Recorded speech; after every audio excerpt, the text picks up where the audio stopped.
Okay,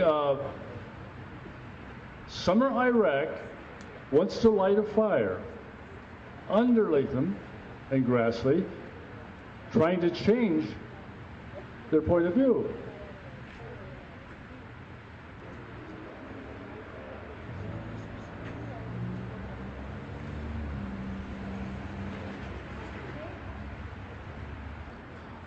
But how about these tremendous pig fires that are all over the world that are killing and maiming people? The person who's in charge of this Iowa program is Sue Dinsdale, and couldn't be a better person to head this program. Come on, Sue. Well, good evening. My name is Sue Dinsdale, and I am the mother of an Iraq War veteran. I'm also a patriot.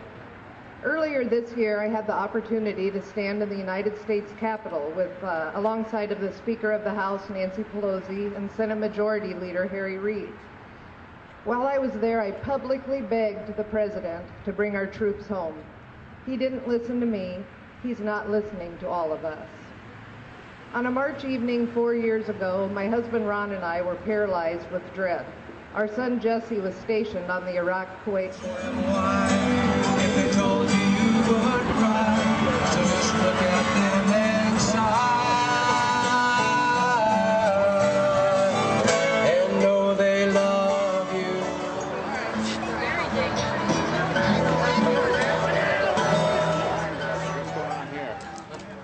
What we're doing is we're trying to get people to sign statements of conscience so we can try to change the Iraq war policy. We're going to try to put pressure on Grassley and Latham so that they change their reckless votes by giving George Bush a blank check to let him do whatever he wants in Iraq. Hopefully we'll put enough pressure on them so that they'll vote in our favor and not continue to support these reckless policies in Iraq.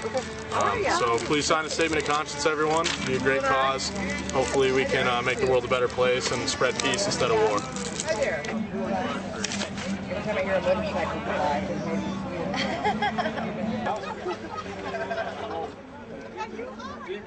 me of one more mother's child enduring what my son endured.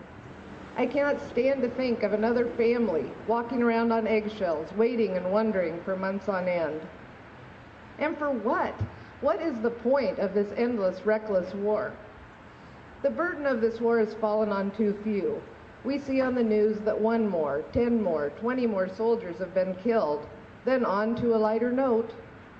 We don't stop often enough to think that each one of these lives is precious, and each of these deaths has devastated yet another family. I know the sense of isolation a parent feels when their son is serving in Iraq. I begged the President, I begged our congressional representatives to see the importance of bringing our children home.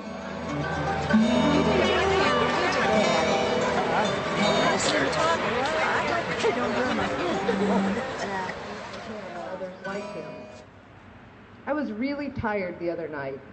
I came home hoping to catch a quick nap and instead saw my son and husband visiting with a young person that I thought looked familiar in our family room.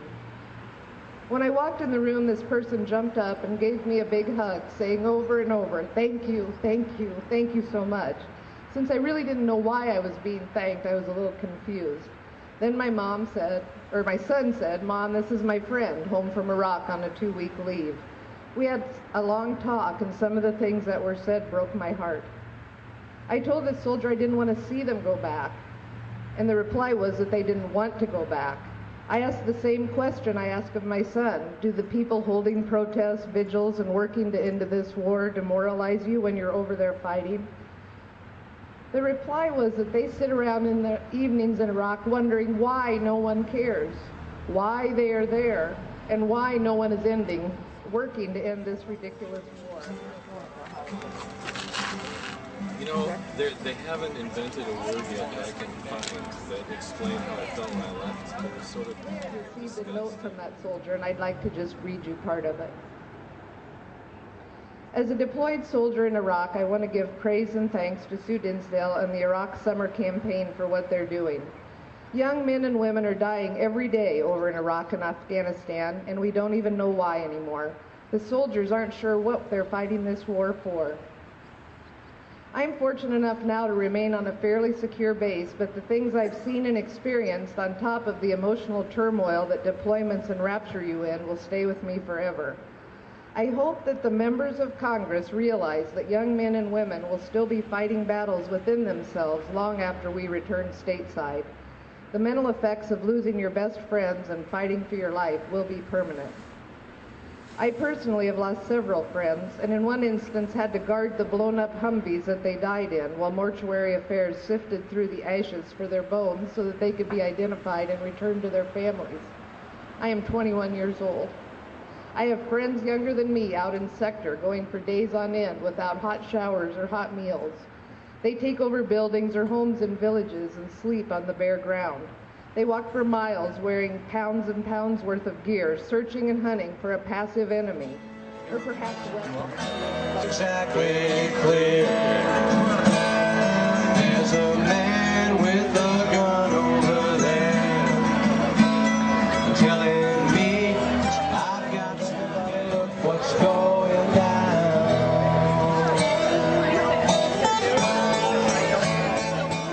That we were being extended and that standard deployment times would be increased from 12 to 15 months, I saw grown men cry. Families are being ripped apart. Children are growing up without mothers and fathers. We joke around that the quickest way to get divorced is to get deployed. As soldiers, we all understand that this is our duty and our choice, but we don't know quite why we are here. We want to come home, and we need more people. If everybody's wrong, young people speaking their mind, getting so much resistance from behind. Think it's time we stop. Hey, what's that sound? Everybody look what's going down. For my regular job, and will be participating in this national campaign called Iraq Summer. I'm fortunate to have 4 organizers joining me here in Iowa, where we're going to work hard to amplify the voices of millions of Americans and the hundreds of soldiers who want to protect America by getting our soldiers out of this civil war. I hope you will join with me in pressuring our lawmakers, especially Tom Latham and Charles Grassley, to bring a responsible end to this war. In the words of Noam Chomsky, working on it day after day, all the time, that's hard, and that's important, and that's what changes the world. So that's why I'm here. I've begged the President, I've begged Charles Grassley, I've begged Tom Latham to do the right thing and end this war. I'm done begging. Thank you.